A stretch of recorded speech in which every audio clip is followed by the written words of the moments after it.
On Christmas Day 2016, singing sensation George Michael died suddenly at just 53 years old, and fans all over the world were heartbroken. It was later revealed that the Club Tropicana singer had been suffering from heart disease and a fatty liver, both of which contributed to his death, writes The Mirror.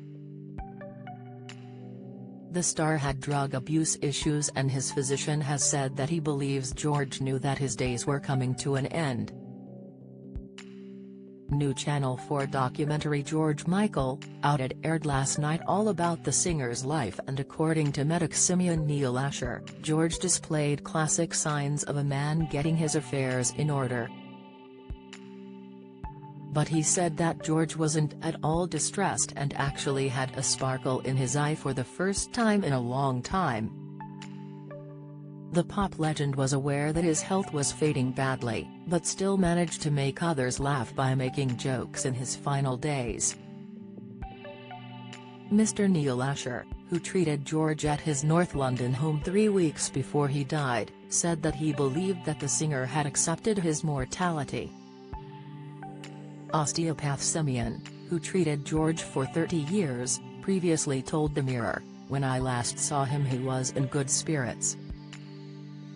It was a beautiful last session.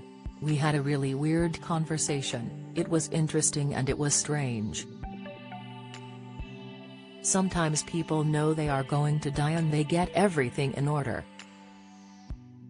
I wonder if there was a bit of that going on, like he somehow knew. It was strange to think he might have known he was going to die or had some kind of inkling. That happens. Some people know they are going to die, and I've seen it before. In many ways I thought he was waking up and I saw him coming alive again, maybe the last flash of the candle." Despite the intense session, Simeon said that the pair had a laugh with each other and George didn't mind being teased about his increased weight. Referring to Elvis' favorite snack, Simeon said, "He kind of reminded me a bit of Elvis before he died, you know. He got really big. I said to George, 'Have you got any peanut butter and jelly sandwiches?' What can I say? He was big but he was beautiful. In the last few months I saw this rebirth, this kind of optimism come back, this sparkle in his eye." George had booked in a follow-up appointment with Simeon but sadly died before the pair were to meet again. Simeon added, "I was waiting for a call to see him again. So his death hit me hard, I only found out on the news. We became good friends and it was a tremendous therapeutic relationship." Initial toxicology tests on George came back inconclusive, but it has since emerged that he died in bed at his Oxfordshire retreat of natural causes, with a fatty liver and heart disease.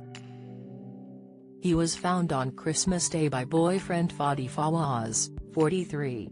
Simeon said George had come to rely on his techniques over the years.